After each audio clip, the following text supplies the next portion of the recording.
Plunge ఒకటి, plunge pole ఒకటి, కొంచెం చిన్న సమస్య వచ్చింది, డబ్బులు శాంక్షన్ చేసాం, work is going on. We have taken decisions.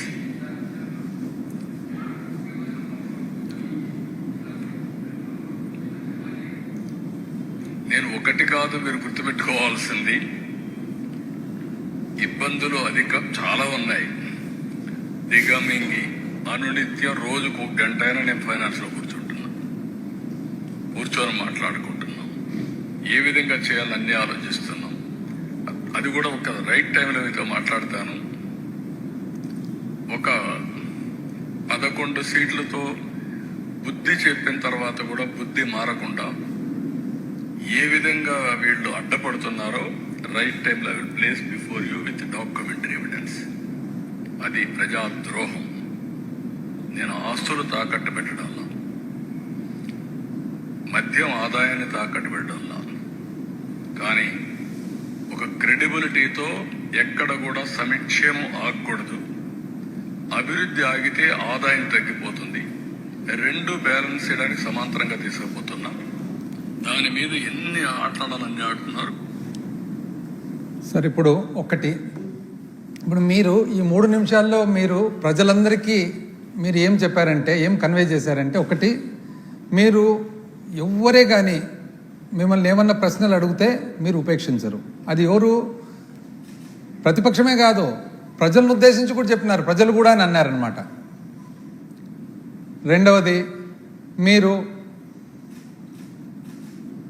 ప్రతిరోజు 1 గంట సేపు ఆర్థిక డిపార్ట్మెంట్తో, ఫైనాన్స్ డిపార్ట్మెంట్తో కూర్చొని మీరు సమీక్ష జరుపుతున్నారని. సార్ మాకు తెలిసి మేము కూడా 5 సంవత్సరాలు నేను కూడా ఆర్థిక శాఖ మంత్రిగా పనిచేశాను. వారానికి ఒకరోజు 2-3 గంటల పాటు ముఖ్యమంత్రి గారు మాతో సమీక్ష జరిపేవాళ్ళు. మిగతా రోజులంతా కూడా ఆర్థిక శాఖ మంత్రి కూర్చొని ఆర్థిక డిపార్ట్మెంట్తో సమీక్ష జరుపుతారనమాట. మళ్ళీ మీరేదో కొత్త సిస్టమ్ చెప్తున్నారు. మరి ఈ ప్రకారంగా ఆర్థిక శాఖ మంత్రి ఏం చేస్తున్నట్టు అని. ఆ తర్వాత మీరు చెప్తున్నారు అసలు ఏది తాకట్టు పెట్టలేదని, లిక్కర్ డబ్బులు తాకట్టు పెట్టలేదని అంటున్నారు. ఎక్సైజ్ రెవెన్యూ మంచిదే. ఎక్సైజ్ రెవెన్యూ ఒకవేళ తాకట్టు పెట్టలేదని మీరు అంటున్నారు. రాష్ట్రానికి సంబంధించిన మొత్తము ఖనిజ సంపద మొత్తం కూడా మీరు 9,000 కోట్ల కోసం తాకట్టు పెట్టిన మాట వాస్తవమా కాదని అడుగుతా ఉన్నాం. ఏపీఎండిసి ఖనిజాభివృద్ధి సంస్థకు 300 చిల్లర మైనింగ్ లీజులన్నీ అప్పచెప్పి ఆ 300 చిల్లర మైనింగ్ లీజులు శాశ్వతంగా, అంటే ఈ అప్పు ఎంతసేపు ఉంటుందో అంతసేపు దాంట్లో వచ్చిన ఆదాయం అంతా తాకట్టు పెట్టి, ఇదే కాకుండా మొట్టమొదటిసారిగా చరిత్రలో ఎప్పుడు లేని విధంగా అసలు రాష్ట్ర ఖజానాకే మీరు ఎవరైతే డిబెంచర్స్ ద్వారా, బాండ్స్ ద్వారా అప్పు ఇచ్చినారో వాళ్లకు మీరు డబ్బులు కట్టకుంటే, రాష్ట్రం డబ్బులు కట్టకుంటే రాష్ట్ర ఖజానా నుంచి డైరెక్ట్గా తీసుకుంటే దానికి మీరు పర్మిషన్ ఇచ్చినారండి. మీరు ఎట్లా చెప్తారండి ఇది తాకట్టు పెట్టలేదని చెప్పేసి? ఈ విధంగా అంటే ఇప్పుడు ప్రజలు అడుగుతున్నారు. ఏమని అడుగుతున్నారు ప్రజలు? మీరు చెప్పిండేదే కదా అడుగుతుండేది. సపరేట్గా ఏమన్నా అడిగారా? మీ దగ్గరకు వచ్చి సపరేట్గా కొత్త డిమాండ్లు ఏమన్నా పెట్టినారా? లేదు కదా. మీరు ఎన్నికల ముందర ఏం చెప్పినారు? ఇంటింటికి పోయిన మాట వాస్తవమా కాదా? ఇంటింటికి పోయి ఏ విధంగా ఆయన చాలా పాపులర్ అయినాడు చూడండి, నీకు 15 నీకు 15 అని మంత్రి. అట్లా ఒక్కొక్క ఇంటికి పోవడము, ఇంటికి పోయి అమ్మా ఎంతమంది ఉన్నారమ్మా మీ ఇంట్లో? 3 నాయన. ఇప్పుడు అమ్మఒడి ఎంతమందికి వస్తుందమ్మా? 1కి. మేము వస్తే 3కి ఇస్తానమ్మా అని చెప్పి ఇట్లా పేపర్ తీసుకొని పేపర్లో టేబుల్ వేసి, 1 తల్లికి వందనం, 3 పిల్లలు, ఇంటూ 15,000, 45,000 రాసిన మాట వాస్తవమా కదా? అమ్మా మీ ఇంట్లో పెన్షన్ వస్తుందమ్మా అంటే ఇంకా రావడం లేదు. ఎందుకు అంటే మా అత్తకు ఇంకా 60 నిండలే నాయన అంటే, అట్లనా? మేము వస్తే 4,000 అమ్మా, 48,000 సంవత్సరానికి మేము వస్తే, 58 అయినా పర్వాలేదమ్మా, 50 ఏళ్ళ నుంచి పెన్షన్ ఇస్తాం. అమ్మా నీకేమన్నా వస్తుందమ్మా అంటే, నాకేం రావడం లేదు నాయన. నీకు రావడం లేదా? 18 ఏళ్ళు నిండుతానే నెలకు 1,500 అమ్మా మీకు వచ్చేది, 1,500. వ్యవసాయదారులు ఎవరైనా ఉన్నారమ్మా మీ ఇంట్లో అంటే, ఉండారు నాయన, మా ఆయన వ్యవసాయమే చేస్తే. అట్లనా? 12,500 ఇప్పుడు రైతు భరోసా కాకుండా 20,000 రూపాయలమ్మా మేము ఇచ్చేదని, మళ్ళీ 20. పిల్లలు ఎవరైనా ఉద్యోగం లేని వాళ్ళు ఉండాలంటే నా కొడుకు చదువులు అయిపోయినాయి నాయన ఇంకా ఇంతవరకు ఉద్యోగం రాలేదు. ఉద్యోగం రాలేదా మీకు? అరే 3,000 రూపాయలమ్మా, 3,000 నెలకు, నీకేం దిగులే లేదు. ఎట్లా పోతున్నావమ్మా నువ్వు? ఏదైనా పని ఉంటే అంటే ఏం చేస్తావు నేను, ఆటో గిటో లేదు, బస్సు ఫ్రీ, నీకు ఫ్రీ అమ్మా. వంటలు ఎట్లా చేసుకుంటున్నావమ్మా అంటే ఏదో నేను కదా కష్టపడుతున్నామంటే 3 సిలిండర్లు అమ్మా మీకు ఫ్రీ. ఇవన్నీ చెప్పిన మాట వాస్తవాలా కాదు? ఇప్పుడు ఏమడుగుతున్నారు పబ్లిక్, ప్రజలు ఏమడుతున్నారంటే ఈమైనా మాకు చెప్పి ఓట్లు వేయించుకున్నారు కదా, మాకు ఎప్పుడు ఇస్తారు అని అడుగుతున్నారు. మా పాత్ర ఏమి? ప్రతిపక్షం పాత్ర, ప్రజల తరఫున మాట్లాడాల్సిన బాధ్యత మాకుందా లేదా? మీరు చెప్పనివి ఏమన్నా వచ్చి మీకు ఆపాదిస్తుంటే ఒకసారి కాదు, రోజు రోజు రోజు కనపడిన ప్రతిసారి పోయి చెప్పిన మాటలు, మీరు ఎన్నో వందల మీటింగ్లలో చెప్పిన మాటలు, మీ మంత్రులందరూ కూడా నీకు 15, నీకు 15, నీకు 15, నీకు 20, నీకు 18 అని మట్కా నంబర్లు చెప్పినట్లు చెప్పిన మాటలు, మేము ప్రజల తరఫున వచ్చి ఇది ఇస్తారా, ఒకవేళ ఇచ్చే పాట అయితే ఎప్పుడు ఇస్తారు, సంవత్సరం అయింది ఏమి ఇవ్వలేదు కదా అంటే నేను సూపర్ 6 హామీలు చేసేసిన అంటారు. ఇప్పుడు వీడియోలో చేసేసిన అంటారు. ఏం చేసినారు అని అంటే 1,500 రూపాయలు ఏదైతే మహిళలకు 18 ఏళ్ళు నిండుతాను ఇస్తా అని చెప్తారో అది పీపీపీ మోడల్కు లింకప్ చేసిన అంటారు. అదేందండి అది? పీపీపీ అంటే మీ ప్రకారం ఏంది?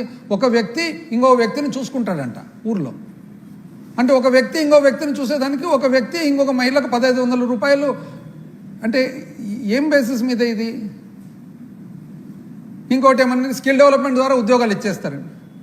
నేను స్కిల్ డెవలప్మెంట్ మంత్రిగా పనిచేసినాను. నిజం చెప్పాలంటే స్కిల్ డెవలప్మెంట్ డిపార్ట్మెంట్లో సంవత్సరం రోజులుగా ఏం జరుగుతుందని చెప్పి అప్పుడప్పుడు నేను విచారిస్తుంటాను, ఎందుకంటే నేను మంత్రికి పనిచేసిన కాబట్టి. మేము ఏదైతే స్కిల్ డెవలప్మెంట్లో మంచి మంచి కార్యక్రమాలు స్టార్ట్ చేసినామో దానికి ఏమాత్రము అదనంగా చేయకపోగా జరిగే కార్యక్రమాలు కూడా జరగడం లేదని చెప్పి ప్రజలందరూ అంటున్నారు. వాస్తవమా కాదు? మీరు కనుక్కోండి. స్కిల్ డెవలప్మెంట్ సెంటర్ల దగ్గర పోయి, కాలేజీల దగ్గర పోయి, ఐటీఐలు, పాలిటెక్నిక్లు, ఇంజనీరింగ్ కాలేజీలు అన్నీ కూడా నైపుణ్యం తేవల్లా పిల్లలకు అని చెప్పి చేసిన మాట మీరు కనీసం ఎక్స్ట్రా చేయకపోగా జరిగినది కూడా చేయడం లేదే. చేసేసిన అంటారు. ఒక్క సిలిండర్ ఇస్తే ఇంతవరకు సిలిండర్లు అయిపోయిందంటారు. ఆగస్టు 15వ తారీఖు నుంచి బస్సులు రాబోతున్నాయని అంటున్నారు. 1.5 సంవత్సరం నుంచి బస్సులు వస్తూనే ఉన్నాయి. అది చేసేసిన అంటారు. రైతులకు కేంద్రం ఇవ్వబోతుంది, కేంద్రం ఇచ్చిన తర్వాత దానికి అదనంగా ఇస్తామంటారు, ఆ రోజు ఇస్తామంటారు, ఒక భాగం అంటారు. ఎట్లండి ఇంత? అంటే ఇంతవరకు అయితే ప్రజలు కన్ఫ్యూజ్ అవుతున్నారు. ఇప్పుడు క్లారిటీ లేకొస్తున్నారు ప్రజలు. ఏమని? ఇదేది అయ్యేటట్లేదు ఇదే అని చెప్పేసి. ఈరోజు ప్రజలు ఎందుకు ఆగ్రహంగా ఉండారంటే ఎప్పుడు కూడా మనము ఏమి చెప్పకుంటే ఏమనరు, మనం చెప్పి చేయకుంటే అప్పుడు ఆగ్రహం. ఆ ఆగ్రహమే ఈరోజు రోడ్ల మీదకి అందరు ప్రజలు వస్తున్నారు. దానికి మీరు కోప్పడతారు, మీరు ఇరిటేట్ అవుతారు, మమ్మల్ని బెదిరిస్తారు, ప్రజలను బెదిరిస్తారు. ఆ వీడియోలో చూడండి, అందరినీ బెదిరిస్తారు. ఎట్లండి మీరు ఇంత వయసులో పెద్ద మనిషిగా ఉండి మీరు ఇట్లా బెదిరిస్తే మమ్మల్ని అంతా? అసలు నాకు తెలిసి మీరు పబ్లిక్ను బాగా స్టడీ చేసినారు. ఏమని? పాపము పబ్లిక్ ఏదో పేదరికంలో ఉంటారు, అమాయకంగా ఉంటారు. పువర్ ఇన్నోసెంట్ కామన్ మ్యాన్, సామాన్య మానవుడు పేదరికంతో ఉంటాడు, సహజంగా అమాయకంగా ఉంటారు. వాళ్ళ ఆలోచన ఏమి? పెడతా అంటేనేమో ఆశ, కొడతా అంటేనేమో భయం. పెడతా అంటే ఆశ, కొడతా అంటే భయం. మీరు రెండు గమనించినారు.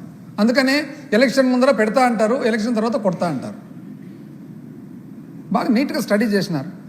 మా పాలసీకి మీ పాలసీకి చాలా తేడా ఉంది. మేమేమి ఏదన్నా చేయగలిగిన, మా జగన్మోహన్ రెడ్డి గారు ఏమంటారంటే ఏదన్నా కానీ చేయగలిగినది చెప్పాలి, చేయలేనిది చెప్పకూడదు, అసలు మాట తప్పకూడదని. మీది కంప్లీట్గా ఆపోజిట్ పాలసీ.